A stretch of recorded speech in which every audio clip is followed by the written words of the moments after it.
어려운 일, 큰 힘든 일이 우리 삶에 왜 없겠습니까? 하지만 주님이 우리와 함께 하실 때에 넉넉하게 이기게 될 줄로 믿습니다. 주님은 염려하지 말라 그랬어요.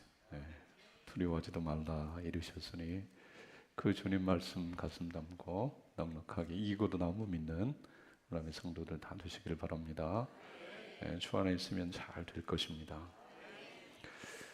그 주중에 한 집사님이 병원에 계셔서 신방을 했는데요. 그 집사님이 이제 그 말씀을 들어보니까 아내에 대해서 굉장히 미안한 마음을 가지고 계시더라고요. 평소 말을 하느라고 나 때문에 고생하는구나.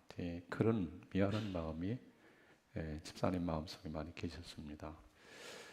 그러면서 하시는 말씀 한 가지 이런 말씀을 하셨는데요. 내 아내 도망가면 안 되는데 그런 얘기를 하시더라고요. 혹시 아내된 여러분이요, 남편이 막 많이 아프고 병원에 들락날락 많이 하면 여러분 어떻게 하실래요? 버리실래요? 도망가실래요? 아마 우리 우남교회 아내 되시는 분들은 절대로 안 버리시겠죠? 조금 시원치가 않은데요. 상황 봐가지고 버릴 수도 있겠다 그런 생각이 들면 안 됩니다. 그리고 남편 된 여러분도 마찬가지로 아내가 좀 실수하고 넘어져도 아파도 버리면 됩니까? 안 되죠. 예. 그런데 우리 사람은 믿을 존재는 못 됩니다. 신뢰의 대상이 우리는 아니다. 오직 주님만이 신뢰의 대상이다. 그러니까 내 아내는, 내 남편은 어쩌면 나를 버릴지도 몰라요. 근데 영원히 우리를 버리지 않으시는 분이 계시는데 그분은 예수 그리스도십니다. 내 너를 떠나지도 버리지도 않으리라 약속하셨습니다. 세상 끝날까지 우리와 항상 함께 있겠다고 하셨습니다.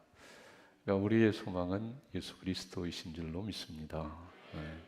그 주님이 말씀하실 때 삶의 문제가 풀어지고 그 말씀으로 위로와 힘을 얻으시는 복된 이 시간이 되시기를 축복합니다. 어제 결혼식이 있었는데요. 저희 교회 안에 있는 청년들입니다. 신랑 신부가. 신랑 부모님은 많이 아시죠?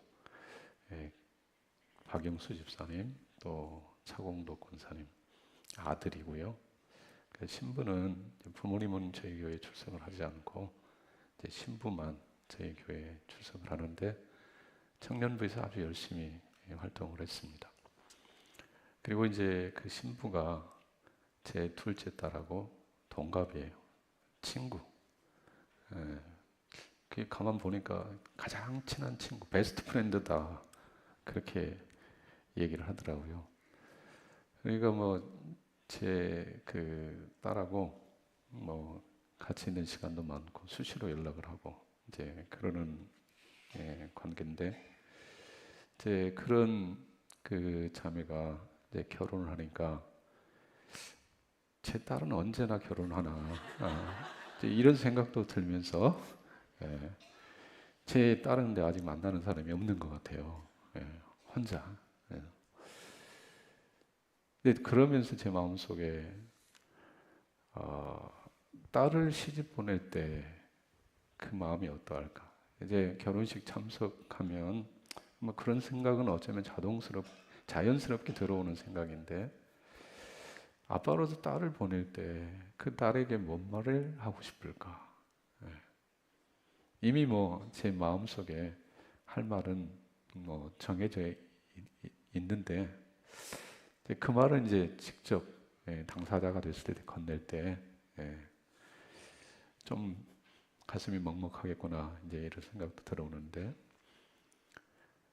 그 부모된 입장에서 우리 모두의 부모된 입장에서 자녀를 시집 보낼 때 그 아들을 장가 보낼 때 어떤 말을 주로 하시고 싶으신가요? 어떤 말씀들을 건네셨나요? 아마 별반 다르지 않을 텐데 잘 살아라. 예, 행복하게 잘 살아라. 이 얘기 하셨죠? 이 얘기 하실 거죠? 이 얘기 안 하고 돈 내놔라. 너 지금까지 내가 키워주고 가르친 값 이제 달달이는 아니면 연으로 해서 계산해야 된다. 갚아야 된다. 뭐 이런 얘기는 안 하실 것 같아. 네가 행복하다면, 네가 정말 기쁘게 살 수 있다면 그것으로 나는 만족한다. 근데 만약에 말이죠, 그렇게 시집을 가고 장가를 간 자녀가 행복하게 살지 못하고 늘 힘들다는 소식을 전해온다면 이런 마음이 어떠시겠어요? 굉장히 아프시겠죠. 괜히 시집을 보냈나?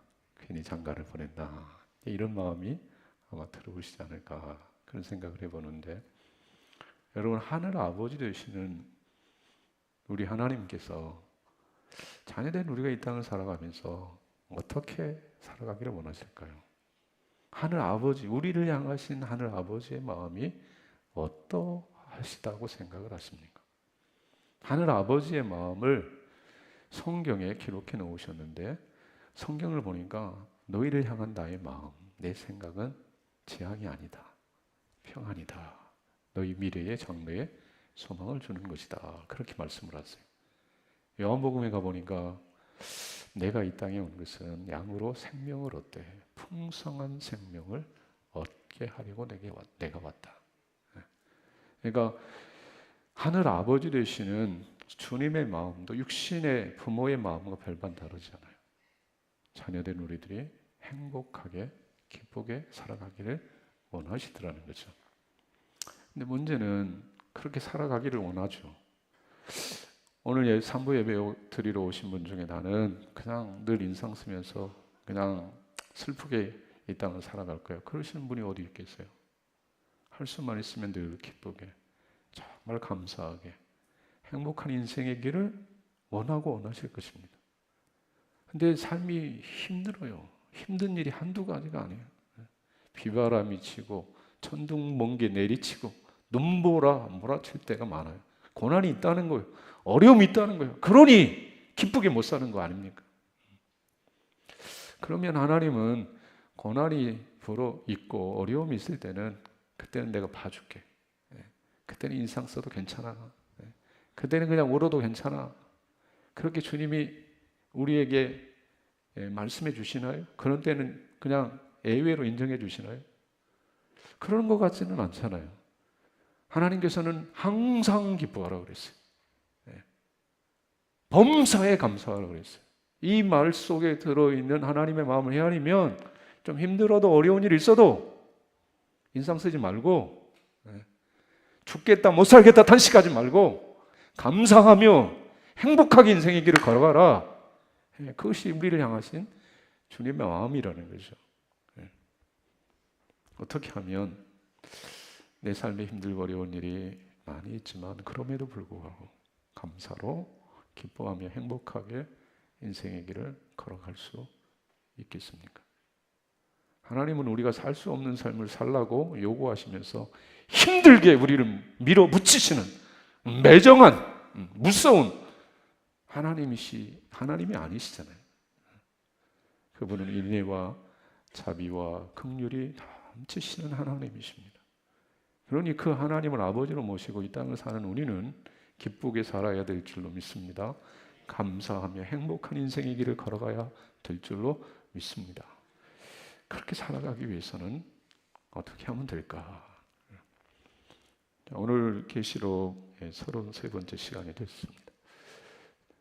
오늘 이제 15장이니까요. 22장까지 얼마 남지 않았습니다. 거의 3분의 2 지점을 통과해서 지금 가고 있는 그런 상황인데, 저는 이 계시록의 말씀이 사실은 난해한 점이 많이 있습니다. 어려운 점도 있습니다. 그럼에도 불구하고 이 말씀이 하나님의 말씀으로 우리에게 주어지는 것은 하나님께서 우리를 사랑하셔서 이 계시록에 계시된 예수 그리스도가 누구신지를 정말 깊이 깨닫고 바른 믿음, 바른 신앙의 길을 걸어가라 라는 뜻으로 우리에게 주신 말씀이다, 그렇게 믿습니다. 시간 이 말씀을 대할 때 정말로 계시록의 말씀이 더 깊이 깨달아지고 또 계시록의 말씀을 사랑하는, 그래서 믿음에 든든히 서가는 그런 역사만 있기를 주님의 이름으로 축복합니다. 자, 오늘 요한계시록 15장인데요. 이 15장은 8절로 되어 있습니다. 그렇게 길지 않은 장인데요. 이 15장은 두 부분으로 나눌 수 있습니다. 1절부터 4절, 5절부터 8절. 정확하게 4절씩 둘로 나눌 수 있는데 그 내용이 아주 대조적인 내용이라고 할 수 있습니다. 1절부터 4절 내용 한마디로 얘기하면 노래입니다. 노래. 유리 바닷가에서 부르는 노래. 그게 1절부터 4절의 말씀이고요. 그리고 5절부터 8절은 이제 16장에 가보면 대접 심판이 나와요. 그러니까 요한계시록에 보면 크게 세 가지 심판, 인, 나팔, 대접의 심판이 소개됩니다. 그러니까 6장부터 인 심판이 시작이 돼요. 그 인과 나팔과 대접의 심판이 이제 큰 심판의 줄기를 형성하고 있는데 16장에 마지막 대접의 심판이 소개되어 있습니다. 그 대접의 심판이 있기 직전의 상황이 오늘 15장 5절부터 8절의 말씀이라고 할 수 있습니다. 좀 대조적인 내용이에요. 유리바다, 천국의 모습이고요. 이 5절부터 8절 이 부분은 심판, 금 대접에 담긴 것은 하나님의 진노입니다. 형벌입니다. 땅에 거하는 자들을 벌하는 내용이에요. 1절부터 4절은 노래하는 그런 모습이고요. 5절부터 8절은 형벌, 심판이 준비되어 있는 그런 모습이에요. 이 모습 속에 하나님께서 주시는 메시지가 하나 있는데 그게 뭐냐면 인생은 이렇게 나누어진다는 거예요. 여러 갈래로 지금 나누어져 있어요. 뭐 동서로, 이념으로, 지역으로, 계층 막 나눠져 있어요. 근데 역사의 마지막에 아주 분명하게 둘로 쫙 나눠져. 둘로만 나눠져요. 어떻게 나눠지느냐? 하나님을 믿고 섬기는 사람들과 하나님을 섬기지 않고 하나님의 버림받는 사람들, 이 두 부류로 딱 나눠져요. 하나님을 믿고 섬기는 자리에 서는 인생들, 그곳에 있는 사람은 가장 복 있는 사람. 그러나 이 자리에 서지 못하고 하나님을 믿고 섬기며 따르는 자리에 서지 못하고 버림받는 자리에 서는 사람들, 가장 불쌍한 사람. 이 사실을 오늘 요한계시록 15장 이 말씀을 통해서도 우리에게 분명하게 가르쳐 주신다. 바라기는 우리 운암의 모든 성도를 정말 하나님 섬기는, 천국에 서는 영원한 영광의 자리에 서시는 그런 은혜가 있기를 주님의 이름으로 축복합니다. 반드시 그 자리에 서셔야 돼요. 자, 오늘 제가 좀 거꾸로 살펴보려고 합니다. 5절부터 8절 말씀을 먼저 살펴보고 그 다음에 1절부터 4절을 좀 살펴보려고 합니다. 자, 5절부터 8절 말씀을 한번 보시면요. 자, 5절부터 8절 말씀 같이 보겠습니다. 이후에 내가 보니 하늘의 증거장막의 성전이 열리며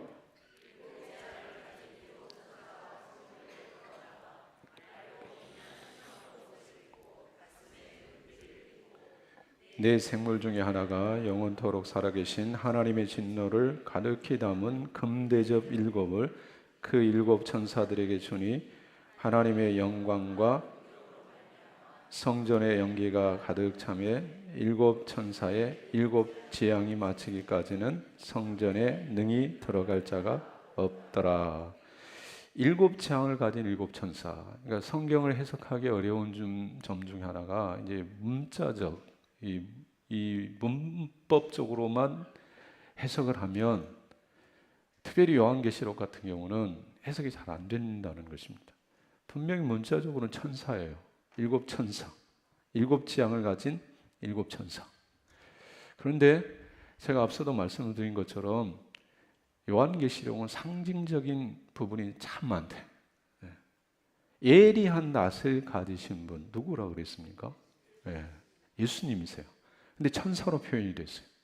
그러니까 낫을 들고 알곡을 거두어 곳간에 들이고 가라지를 불태워버리는 이 영벌과 영생의 심판의 권한을 가지고 계신 분이 누구시냐? 예수님이십니다. 예. 그러니까 성경을 특별히 요한계시록을 해석하는 키는 예수 그리스도십니다. 예수 그리스도의 계시다. 성경은 인간에게 관심 있는 책이 아니라 구원자이신 그리고 인생을 구원하시는 예수 그리스도에게 초점이 맞춰져 있다. 그 예수님에 대해서 말씀하고 계신다라는 사실을 기억하시면서 요한계시록의 말씀을 해석을 하셔야 되는데, 대접, 나팔, 우리가 이제 인과 나팔의 심판은 이미 살펴봤는데, 그 인을 떼시는 분, 나팔을 부시는 분, 천사라고 표현이 되어 있지만 그 심판의 주체는 누구시냐? 예수님이시다. 이제 말씀을 드렸습니다.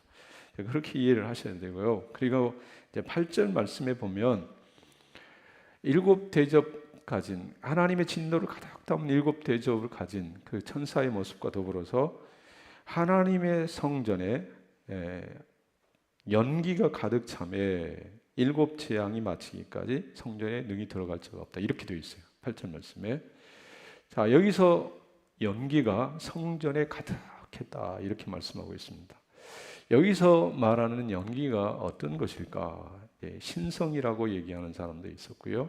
그 다음에 하나님의 진노라고 해석을 하는 사람도 있었습니다. 신성이라고 해석을 하는 경우는 출애굽기 40장 34절에 보면 이런 말씀이 소개되어 있어요. 한번 보실래요? 구름이 회막에 덮이고 여호와의 영광이 성막에 충만하매 그랬습니다. 출애굽기 40장은 성막 봉헌장이라고 할 수 있습니다. 성막을 하나님이 지으라고 명령하신 대로 잘 지었습니다. 그리고 그 성막을 봉헌하는 예식을 거행합니다. 그럴 때 그 성막에 여호와의 영광이 충만했다. 이렇게 말씀하고 있어요. 이런 말씀에 근거해서 지금 요한계시록 15장에 성전에 가득한 연기는 하나님의 신성, 하나님의 영광, 이게 아닐까, 그렇게 해석을 하는 사람도 있습니다. 그리고 진노라고, 하나님의 진노다. 여기 보면 일곱 재앙, 일곱 천사의 일곱 재앙, 이런 말이 나오니까 하나님의 진노구나, 그렇게 해석을 하는 사람도 있습니다. 근데 여러분, 여기서 이제 다음 말씀이 중요해요. 다음 말씀이 연기가 충만했어요. 자, 여기가 지금 예배하는 이 공간이 여러분 성전이라고 많이 표현도 하시는데 엄밀하게 얘기하면 성전이 아니에요. 구약의 제사 제도는 예수님이 십자가에 피 흘려 죽으심으로 이미 폐기된 제도입니다. 이제 더 이상 제사를 통해서 우리는 하나님 앞에 나가지 않아요. 예수 그리스도의 보혈의 공로를 가지고 하나님 보좌 앞으로 나가요. 더 이상 제사는 없어요. 제사 제도는 폐기됐어요. 성전이 아니에요. 예배하는 공동체입니다. 예배당입니다. 그런데 예배당 안에 연기가 충만해요. 자욱해요. 이 연기가 과연 무슨 의미냐? 어떻게 해석을 해야 되느냐? 하나님의 영광이냐? 아니면 하나님의 진노냐? 뒷부분에 보면은요, 성전에 능히 들어갈 자가 없더라. 성전에 능히 들어갈 자가 없더라. 하늘 성전, 영광의 성전, 그 성전은 다르게 얘기하면 천국이에요. 천국에 들어갈 자가 없더라. 그렇게 되는 거예요. 연기가 충만했어요. 여러분, 연기는 오늘 우리 삶 속에 많이 볼 수 있는 그런 것입니다. 근데 그 연기가 뿌연 연기, 진하지 않은 연기도 있고요. 아주 진해가지고 그 독가스를 품은 연기, 텔레비전에 대형 화재 일어나가지고 보여주는 그 화재 현장을 보면 어마어마한 연기가 뒤덮여 있어요. 그 연기로 뒤덮여 있으면 안 보여. 이 지금 연기로 충만하다면 제가 여러분의 얼굴이 보일까요? 안 보일까요? 여기 지금 여기 있어도 안 보여. 그러면 여러분이 주무시는지 안 주무시는지 제가 할 길이 없어. 근데 지금 연기가 있어요, 없어요? 보여요. 그러니까 눈을 감고 주무시는지 깨어서 말씀을 들으시는지 보인다니까요. 근데 지금 하늘 성전에는 연기가 충만해가지고 보인다, 안 보인다? 안 보여. 들어갈 자가 있다, 없다? 없다. 누가 연기로 충만하게 해버렸어요? 누가? 주님이 하신 거예요. 그러니까 성전에 들어가야 구원을 받는 거예요. 천국 가는 거예요. 근데 연기 때문에 연기가 가려버려서 안 보여. 못 들어가. 이 심판인 거예요. 심판. 땅에 거하는 자들, 택함받지 못하는 자들은 연기로 인하여 천국 못 들어간다, 하나님 나라에 못 간다 라고 하는 사실을 지금 말씀하는 거예요. 천국문의 열쇠를 가지고 계시는 분은, 천국을 들어가느냐 들어가지 못하느냐 기준이 되시는 분 누구시냐? 예수님이십니다. 이 사실을 오늘 본문 8절은 우리에게 가르쳐주고 있는 거예요. 자, 처음으로 다시 한번 돌아가겠습니다. 1절부터 4절. 자, 1절부터 4절 같이 한번 보실래요? 1절부터 2절 먼저 한번 보겠습니다.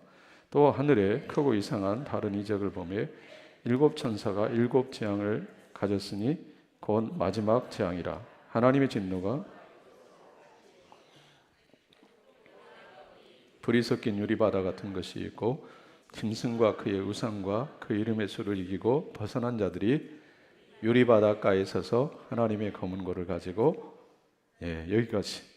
여기 보면 하나님의 진노가 이것으로 마친다. 그러니까 계시록에 앞서도 말씀드린 것처럼 인, 나팔, 대접의 심판이 이렇게 차례로 나와요. 맨 처음 인 심판, 그 다음에 나팔, 그 다음에 대접. 이렇게 이 기록이 되어 있으니 6절, 6장, 8장, 16장 이렇게 기록이 되어 있으니 이거를 시간의 순서로 이해하고 해석하는 사람들이 많아요. 그러나 그게 아니다. 인심판 다음에 나팔 심판이고 나팔 심판 다음에 대접 심판이 아니라 동시다발적으로 일어나는 심판이고, 그 이 심판은, 이 세 가지 심판은 오늘 이 시간, 이 시대에도 일어나고 있고, 이 심판이 마치는 때는 어느 때냐 하면 땅에 거하는 자들이 다 심판받을 때까지, 그때까지 계속된다. 그때가 돼서야 심판이 끝나게 된다. 이렇게 말씀하는 겁니다. 그리고 2절에 이제 불이 섞인 유리바다라고 하는 말이 소개되어 있습니다. 불. 여기서 불은 예수님의 캐릭터를 상징하는 그런 단어입니다. 불처럼 예수님이 자신의 몸을 태우셨어요. 다 불태우셔서 하나님의 택한 백성들을 구원하셨어요. 불의 캐릭터입니다. 특징입니다. 근데 불 섞인 유리바다 그렇게 있어요. 불이 섞였다라는 뜻은 불순물이 다 제거된 아주 투명한 영롱한 유리라는 의미예요. 티끌이나 불순물이 1도 없어요. 아주 깨끗합니다. 아주 투명합니다. 그 유리바다 위에서, 유리바닷가에 선 사람들이 손에 검은 거를 잡고 노래를 불러요. 자, 풀 섞인 유리바닷가 어디라고 생각이 되십니까? 불 섞인 유리바다에서 지금 검은 고를 잡고 노래를 해요. 찬송을 해요. 어디일까요? 천국이죠. 천국. 천국에서 노래를 하는, 찬양을 하는 모습을 이렇게 소개하고 있는 것입니다. 그러니까 불 섞인 유리바다는 천국이다. 그 천국에서 검은 고를 타면서 찬양을 하고 노래를 하는 것이다. 그렇게 이해를 하셔야 돼요. 그 노래의 내용이 3절과 4절입니다. 같이 한번 보실래요? 하나님의 종 모세의 노래, 어린 양의 노래를 불러 이르되 주 하나님 곧 전능하신 이시여 하시는 일이 크고 놀라우시도다. 만국의 왕이시여 주의 길이 의롭고 참되시도다. 주여 누가 주의 이름을 두려워하지 아니하며 영화롭게 하지 아니하오리이까. 오직 주만 거룩하시나이다. 주의 의로우신 일이 나타났음에 만국이 와서 주께 경배하리이다 하더라. 아멘. 자, 유리바닷가에서, 불 섞인 유리바다에서 검은 거를 들고 부르는 노래의 내용이 이 노래예요. 근데 제목이 뭡니까? 노래 제목이 하나님의 종 모세의 노래, 어린 양의 노래 이렇게 되어 있습니다. 여러분, 모세의 노래 어디에 기록이 되어 있죠? 모세의 노래 들어보셨나요? 출애굽기 15장. 출애굽기 15장에 가면 모세의 노래 이렇게 되어 있어요. 근데 이 모세의 노래는 모세만 부른 게 아니에요. 모세와 이스라엘 백성들이 함께 불렀던 노래, 그 노래가 모세의 노래입니다. 그리고 어린 양의 노래가 그렇게 되어 있어요. 근데 모세의 노래의 어떤 배경, 모세가 이스라엘 백성들이 노래하게 된 이유, 배경이 뭐냐? 홍해 바다를 건넜어요. 우리가 아는 것처럼 이스라엘 백성들이 430년 이집트에 포로되어 살았습니다. 노예의 삶을 살았습니다. 그 노예의 삶은 인간이라면 원치 않는 삶이었어요. 너무나도 고통스러운 삶이었어요. 저들은 하나님께 부르짖었습니다. 그럴 때 하나님께서 모세를 보내어 출애굽의 대역사를 이루십니다. 그 역사 속에 바로가 순순히 이스라엘 백성들 내주지 않았어요. 아주 강팍하게 이스라엘 백성들을 붙잡았습니다. 그럴 때 하나님은 그 땅에 10가지 재앙을 쏟아 부으셨습니다. 그리고 마침내 이집트를 떠나올 수 있었어요. 그런데 이 바로의 마음이 바뀌었습니다. 이스라엘 백성들을 순순히 보내고 싶지 않았어요. 그래서 철병거를 이끌고 다시 추격해 왔습니다. 그런데 이스라엘 백성들은 홍해 앞에 진을 치고 있었습니다. 이집트의 군대에 붙잡히는 건 시간 문제였습니다. 그때 앞으로 나아갈 수도 뒤로 물러날 수도 없는 그 위기의 순간에 하나님이 바다를 가르셨어요. 홍해를 가르셨어요. 그리고 이스라엘 백성들로 하여금 그 바닷길을 통하여 건너가게 하십니다. 그리고 추격하던 바로의 군대는 그 바다에 수장시켜 버렸어요. 이스라엘 백성들이 두려워 떨었습니다. 죽음의 공포에 내몰렸습니다. 그런데 순식간에 하나님이 정리를 하시는 거예요. 그 바로의 강력한 군대를 바닷속에 쳐 수장시켜 버리시고 저들 백성을 건지시더라는 거죠. 그럴 때에 모세와 이스라엘 백성들은 구원하신 그 하나님의 놀라운 역사, 승리의 역사, 구원의 역사를 노래했어요. 찬송했어요. 그 노래가 모세의 노래예요. 그런데 이 모세의 노래라고만 명명되어 있지 않고요. 어린 양의 노래라 그렇게 기록이 되어 있어요. 그리고 지금 이 모세의 노래, 어린 양의 노래를 부른 사람들은 그 옛날 홍해 바닷가에서 모세의 노래를 불렀던 사람들이 아니에요. 지금 유리 바닷가에 있어서 검은 고를 들고 모세의 노래, 어린 양의 노래를 부르는 사람들이 누구죠? 예, 천국 간 구원받은 하나님의 백성들이에요. 지금 왜 구원받아 천국 간 하나님의 백성들이 유리 바닷가에서 검은 고를 들고 찬양하는 모습, 그 찬양의 노래를, 찬양의 내용을 왜 요한계시록 15장에 기록해 놓고 있는 것입니까? 사도 요한 당시 핍박받는 성도들 격려하기 위해서, 오늘을 살아가는 하나님의 백성들을 격려하고 위로하기 위해서. 무엇으로 격려하는 것입니까? 지금 유리 바닷가에서 검은 고를 들고 모세의 노래를 부르는 사람들, 어떤 사람들이에요? 이 땅에서 하나님을 믿고 섬기고 예배하며 살던 사람들. 그들이 유리 바닷가에 있어서 그 모세의 노래를 부르고 어린 양의 노래를 부른다는 뜻은 오늘 하나님을 믿고 섬기는 하나님의 자녀들도 먼 이후에 천국 가서 이 노래를 부르게 된다는 거죠. 그래서 이 모세의 노래, 어린 양의 노래를 이 요한계시록에 기록해 놓으시고 하나님을 믿고 섬기는, 따르는 자녀들에게 이 노래를 부르라는 거죠. 이 노래를 부를 때 하나님이 행하신 구원의 역사가 생각이 나요. 하나님이 대적을 멸하시고 승리케 하신 그 전능하신 하나님의 역사를 경험하게 돼요. 배우게 돼요. 그래서 이 노래를 기록해 놓으셨고 오고 오는 하나님의 자녀들로 하여금 이 노래를 부르라는 것입니다. 성도가 불러야 할 노래, 성도의 입에서 흘러가야 할 노래, 모세의 노래, 어린 양의 노래라고 하는 사실입니다. 이 노래 속에 계시된 예수 그리스도, 어린 양의 노래가 되시는 예수 그리스도, 그분은 구원하시는 분이세요. 이스라엘 백성들이 바로에게서 건짐을 받고 구원을 받았다는 의미는요, 이 땅에 오시는 메시아 되시는 예수님께서 당신의 백성들을 구원하심을 예표하는 그런 성격의 사건이었어요. 죽을 수밖에 없는, 바로의 군대에 의해 몰살당할 수밖에 없는 그의 백성들이 하나님의 은혜로 구원을 받듯이 죽음과 사망의 군대에 포위되어 죽임당할 하나님의 백성들을 메시아 되신 그분께서 오셔서 건지시고 구원하심을 예고하는, 예표하는 사건이었다는 거죠.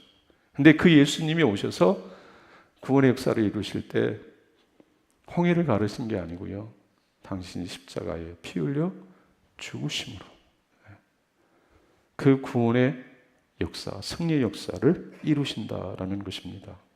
그런데 이 승리의 역사, 구원의 역사를 이루실 때 예수님은요, 노래하셨어요. 찬송하셨어요. 근거가 어디 있느냐고요? 자, 마태복음 26장 30절 말씀, 마태복음 26장 30절 말씀 같이 한번 보겠습니다. 이에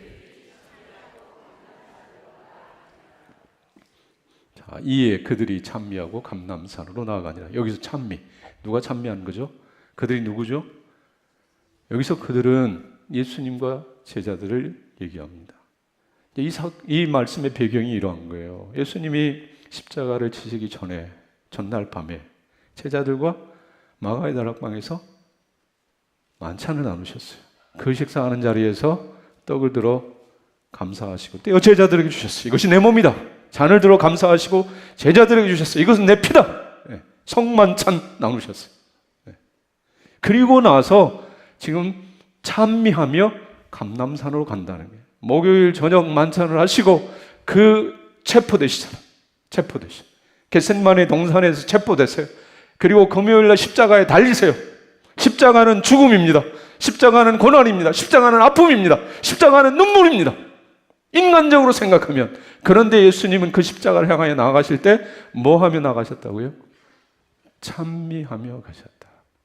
찬송하며 가셨다. 노래하며 가셨다. 이 예수님의 모습을 통해서 믿음의 길을 걸어간 우리에게 주시는 말씀이 뭐냐면, 믿음의 사람들은 어떤 사람들이냐? 노래하는 사람들입니다. 노래하며 인생의 길을 걸어가는 사람들, 그들이 성도요 예수님의 사람들이라는 사실입니다. 무슨 노래를 부를까요? 성도들이 불러야 할 노래, 성도의 입을 통해서 흘러가는 노래, 무슨 노래? 여러분의 18번, 여러분이 즐겨 부르시는 노래가 있으시죠? 나는 음치해서 노래 부르는 거 정말 싫어합니다. 나는 노래 못합니다.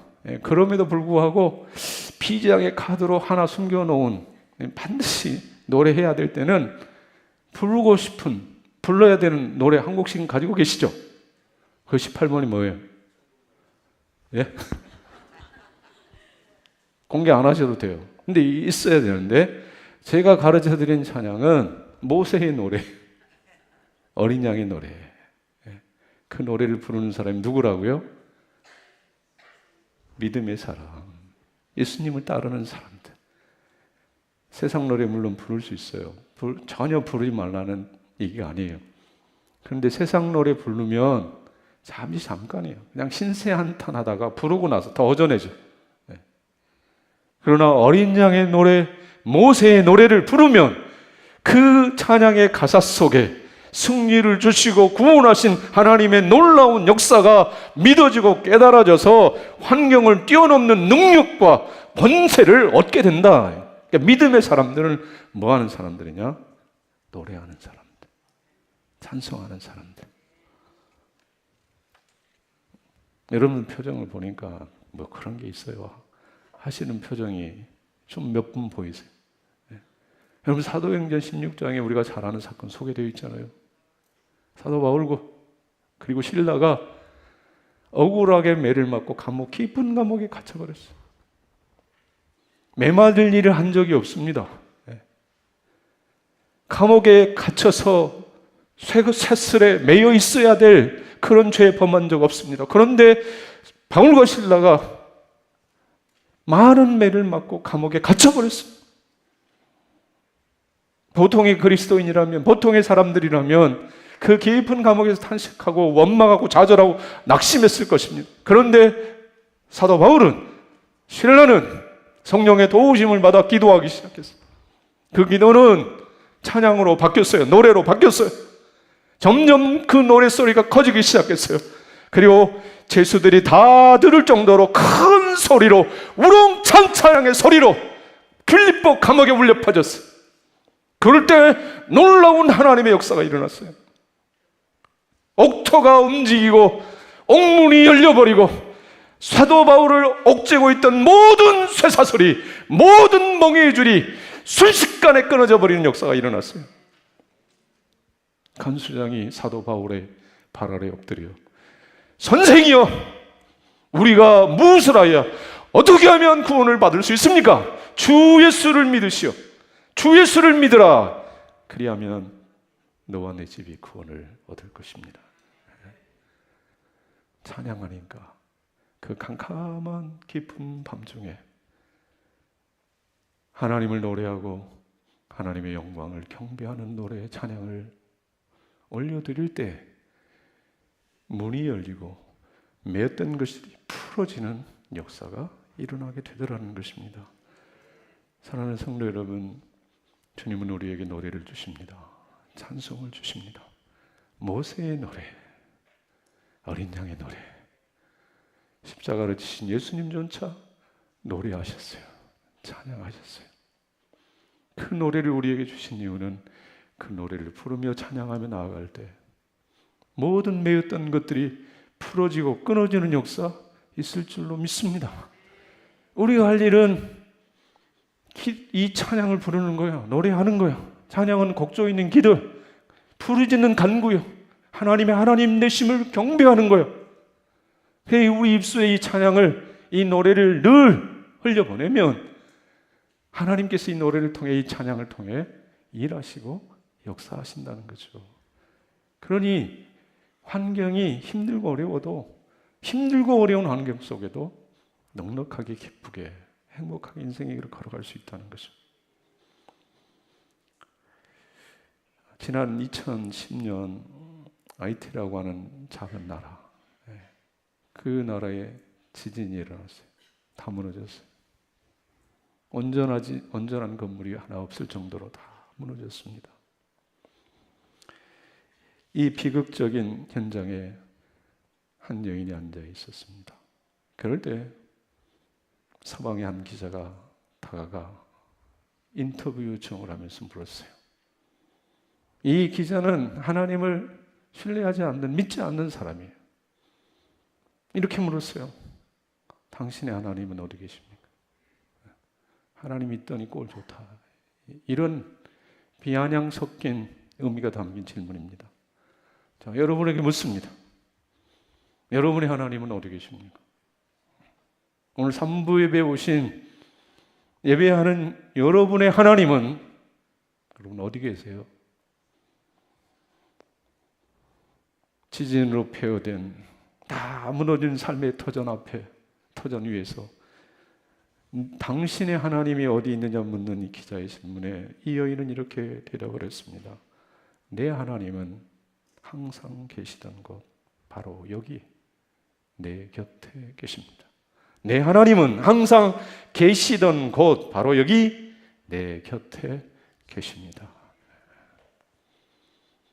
이해되지 않을지 모르죠. 다 무너져 내렸으니. 그 내린 건물덤 위에 깔려 죽은 사람도 많이 있었어요. 그럼에도 이 여인의 마음속에는 하나님은 항상 내 곁에 나와 함께 하시는 분으로 믿어지고 고백되어졌어요. 사랑하는 성도 여러분, 여러분 곁에 주님이 함께 하시는 줄로 믿습니다. 믿으실 수 있기를 바랍니다. 그 주님을 향하여 여러분 노래할 때, 기도할 때 주님이 여러분의 기도를 들으세요. 여러분의 찬송을 들으세요. 그리고 역사하실 줄로 믿습니다. 반드시 내가 너를 복되게 하리라. 오늘 3부 찬양대 찬양하면서 누가 우리를 그리스도의 사랑에서 끊으려? 혼란이나 곤고나 박해나 기근이나 적신이나 위협이라 가리라. 사망이나 생명이나 천사들이나 권세자들이나 현재일이나 장래일이나 능력이나 높음이나 깊음이나 다른 어떤 피조물도 우리 주 그리스도 예수 안에 있는 하나님의 사랑에서 끊을 수 없으리라. 아멘. 그 사랑이 우리와 함께 하시는 줄로 믿습니다. 그 하나님을 높이십시오. 그 하나님을 찬양하십시오. 그 하나님을 경배하십시오. 힘을 주실 줄로 믿습니다. 남은 인생의 길이 형통한 인생이 될 줄로 믿습니다.